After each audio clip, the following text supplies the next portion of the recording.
Kimi Antonelli is top of the Formula One standings, the youngest driver, first teenager to be at the top of the driver standings at 19 years and 216 days. He's also the first Italian to win back-to-back races since Ascari in 1953. And if you think about the long history, the storied history of the Italian drivers, the fact that he's the first one to do back-to-back wins since 1953, that's insane. That's insane. He had a splendid weekend. Like, his entire weekend was just, yeah. I feel like the only thing he did wrong this entire weekend was that start to the race. But I don't know if you can really say it's through any fault of his own, but it's a mistake nonetheless. And dropping from pole, because he was in pole position, dropping from first all the way to fifth, already gave him a lot to do. And Piastri took full advantage. And shout out to Piastri as well. Piastri finally started a race, and he even joked at the end of the race when he was finishing. He's like, yeah, when we finish these races, when we start races, we seem to be pretty good. Because if McLaren didn't get anything today, this was going to be probably one of the worst starts to a Formula One defense and a Constructors' Championship defense that we've seen yet. Again, coming into the season with new rules, it's always difficult. We saw it in 2022, I believe, when Mercedes could could not retain the Constructors' Championship. The new rules came in 2022, and they were just not there. They were not close. They finished in third, but a distant third. And Red Bull won back the Constructors' Championship. And it also shows how difficult it is to win a race or to win a Formula One Drivers' Championship in one season, the way Max did in 2021, and then change of rules and then win it again in 2022. Not only that, go on to win another two. Like, it's difficult. It's difficult. And for McLaren, like, Norris is already on his third power unit, which is the most you can use in a season. So after 3 races, he's on his third one, which means the next time he gets a power unit failure and they have to change it, he's going to get a 10-place penalty grid automatic, and any subsequent changes to that is going to be a further 5 places. So yeah, it's tough. In terms of the change of rules, I get it. You kind of have to give them that leeway because someone is going to suffer, or many teams are going to suffer with the change of rules. Power unit failures and stuff like that, like that is going to happen. And the fact that we're not going to have F1 for the next 5 weeks. Is it 5 weeks? Because the next race is on the 1st of May because of what's happening in Saudi Arabia and Bahrain. The world has... What's happening in the world, it's unfortunate, but I think it's a sensible decision to not have those races. But because of that break, some people really need this break. McLaren need the break. Red Bull definitely need the break. Kimi, to an extent, needs the break because he needs to go and practice his clutch drops. Like, you actually need to start learning how to, or not learning, or like just practice them because, yeah, it's becoming quite costly. I think for every race they've had this season, there's been an issue with their clutch, with their starts rather. Not really an issue with the clutch, but their starts. So, this break has come at a timely time for many teams. There's also going to be a lot of discussions. The commission, I think, is meeting after Easter as well. So there's a lot of tweaks that are going to be made to F1, and yeah, I think it's needed. Again, going back to Antonelli, I feel like he's just been calm the entire weekend. Like, since qualifying, was it Q2? Actually, he topped, I know he topped Q2 and Q3. I can't remember if he topped Q1. I think he did. But even after Q3, he had done a really good time. And he was like, all right, cool. I have the time. Obviously, you have one more lap that you can do and try and better it, which he didn't. But even then, he went into it so calm. Like, you could just tell that he's really driving with that confidence. And right now, it's easy to see the confidence beaming brimming with confidence. Not beaming. He's brimming with confidence. And that's also...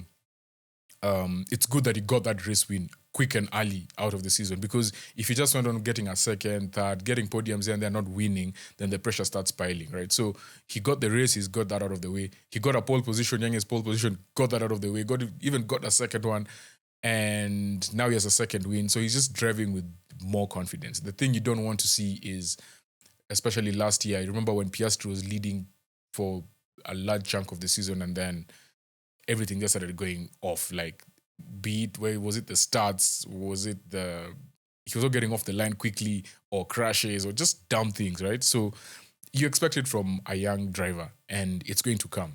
And if it's going to come, it's better to build that buffer now, get those wins early, and yeah, just do your best. Now, when he dropped from first to fifth,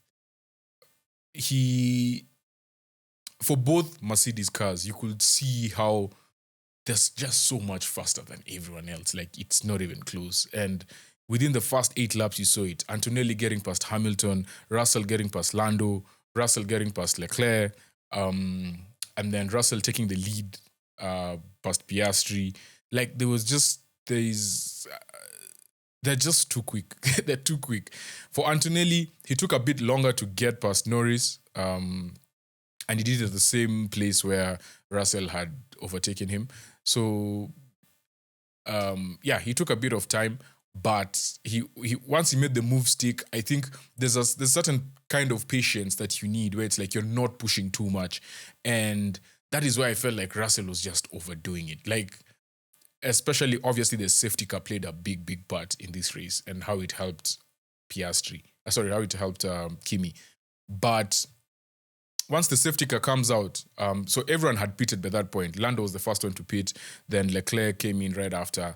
Lando was trying the undercut. Obviously, that backfired once Leclerc came out in front of him. And then Piastri pitted after that in lap 19. Then Lando pitted in Then Russell pitted in lap 22. So Kimi was the new leader. And just when you'd expect Kimi to come around and pit, Oli Behrman goes into the wall. Safety car comes out. Get well soon to Oli Behrman. Luckily for him, it's just a knee contusion. Again, someone else who needs a break for that to heal. It's going to be quite sore for the next few days. But yeah, it's just a knee contusion, nothing fractured or anything. And up until this point, he's the one who was scoring points for my Haas team. So it was good to see Ocon in the top 10. So at least we have that covered. But yeah, once that happens, then Kimi pits, he comes out in front of everyone, and it's like everything is just working in this guy's favor. So you could just tell Russell's frustrations, and you could hear him over the team radio saying, "Unbelievable." And I'm like, dude, what do you want him to do? What could have happened? Like, there's nothing. If the safety car comes out and he pits and comes out at first, you happen to pit just before the safety car comes out. It's not your fault. It's not his fault. You just roll with the punches. And I think at some point, you could tell the frustration was getting to him, that even Toto Wolff had to go and talk to him and be like, yo, bro, that has already happened. This is what's in front of you. Let's attack this. And yeah, that is where now I just started seeing Russell just the way he was getting overtaken at certain points. I think he was overtaken by both Ferraris at the same, just before or just after turn 1, or just before turn 1.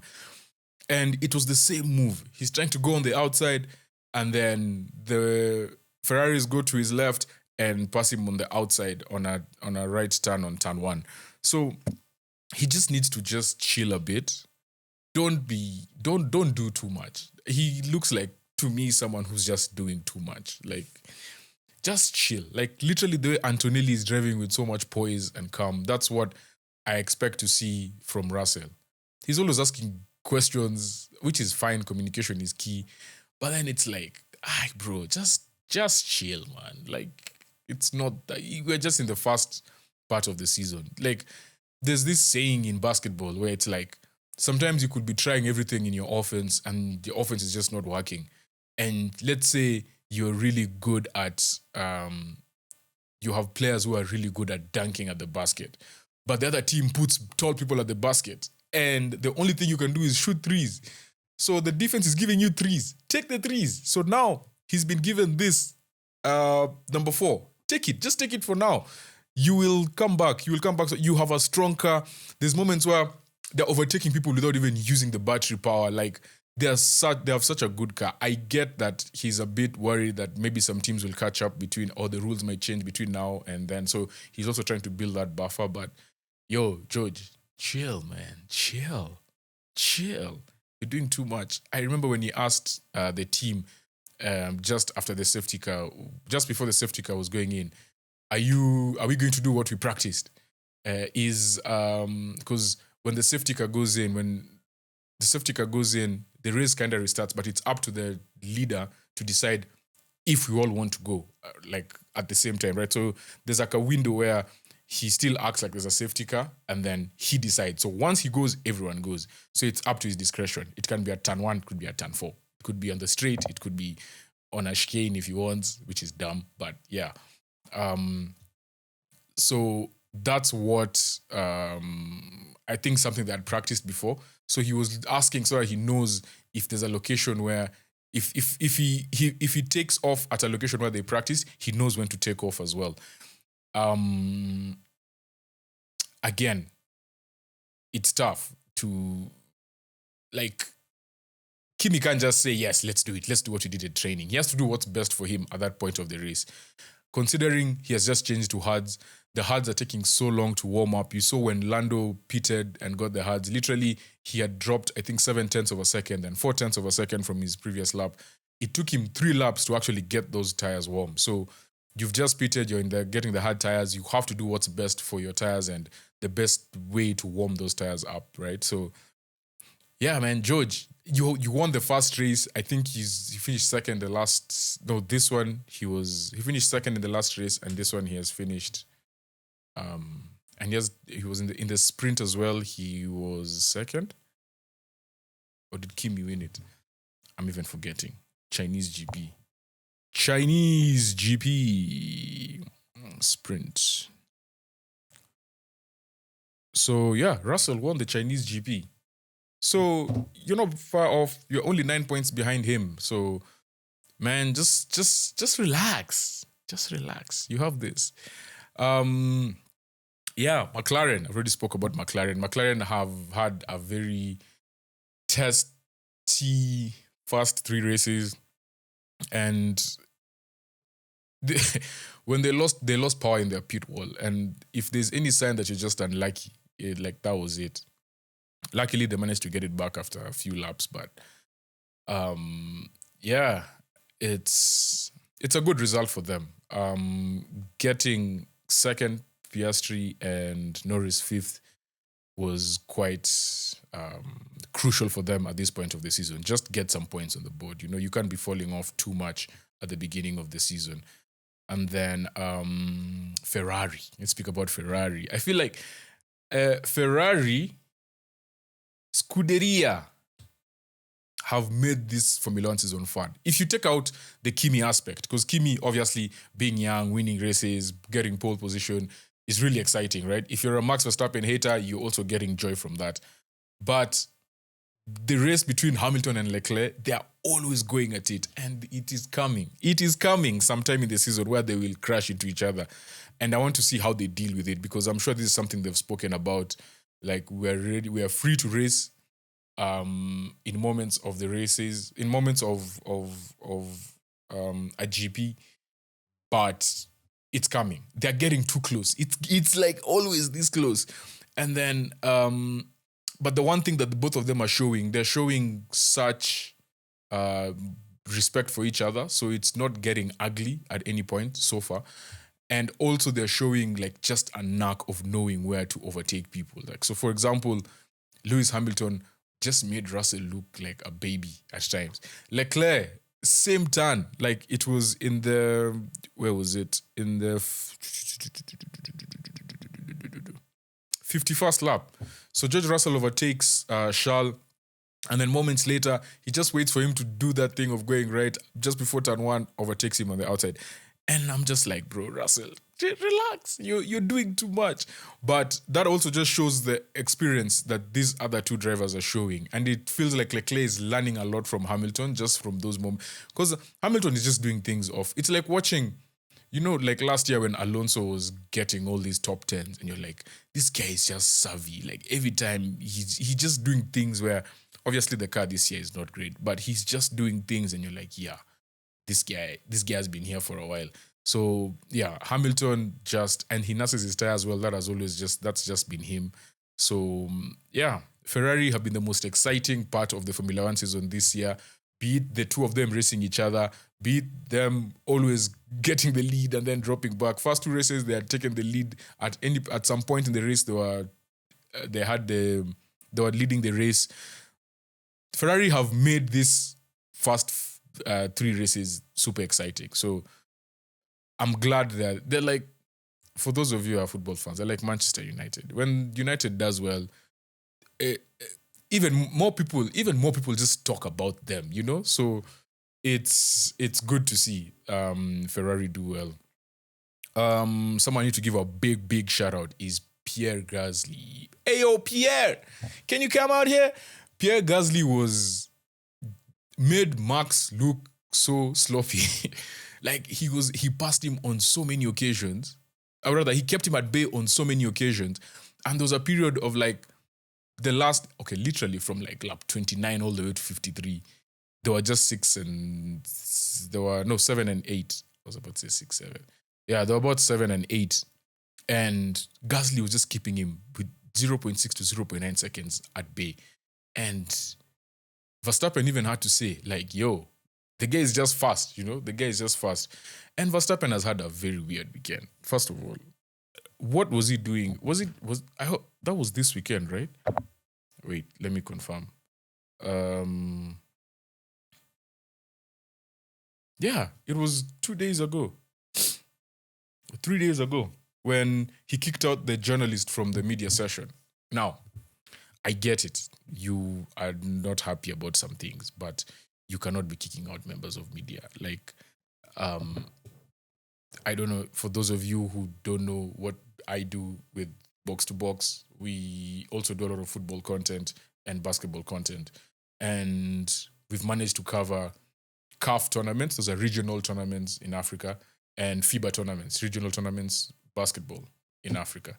And we've been given accreditation. And at that moment, you are in the media sessions and you see how these journalists interact with players and stuff. And I put myself in that guy's shoes where it's like, regardless of what you said, right? Like being kicked out of that media session is so wrong. It is so, to me. Someone else might think that he's justified or whatever, but you can't tell someone, a member of the media who's covering the sport, to go out. Granted, like Max really felt strongly about something, right? And the fact that the guy even walked out, like if it was me, I wouldn't have walked out. I would have stayed there and we say, this press is not happening.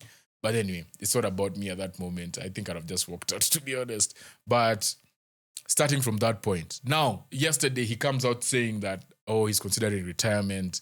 He doesn't know if it's worth it. I'm just like, bro, just deal with it. Like, do you remember when you were center of attention when the whole Hamilton thing happened? That race, that famous race where you won the race. You won the title in the last race. And Hamilton had every reason to just go out and, like, if Hamilton retired, there was every reason for him to just go after the FIA, go after Red Bull, go after Verstappen, go. Sometimes you just need to take some time off, go think about it, you go think about life and come back fresher and just deal with it. But yeah, Max he's not dealing with this. Like, the guy is a racer, I get it. And he's dominated for a while. And sometimes when you lose grip on that domination, it gets quite frustrating. So I just hope he doesn't do something stupid in the next few weeks because, yeah, he's acting a bit... He's wilding. Let me just say that. Shout out to Nico Hulkenberg. Had a top speed of 250 kilometers per hour. That's 217 miles per hour. That was the fastest top speed recorded in this race. That Audi is looking so nice. Like, just the livery is looking so nice. Obviously, after my house with our Godzilla on the back. Yeah, just after ours. But Nico was having moments. So I was watching the race. I don't know if you guys watch the race through F1 TV. You can like split the data and the race. Like, do you have a split screen? Like, you can literally see this guy's middle sectors. He was hitting greens and a bit of purples at moments in the race. And I'm just like, dude. And this was early in the race when you have a lot of fuel as well. And he was killing it in that middle sector. Yeah, Hulkenberg was killing it. Someone else who needs a big shout out is Lawson. Lawson finished in 9th place in the points. Again, very, very solid throughout the entire race. I gave a shout out to Ocon as well. Ocon, who managed to get points for Haas.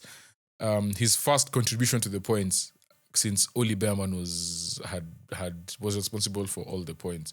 And coming into this race as well, Oli Behrman was 5th in the driver standings.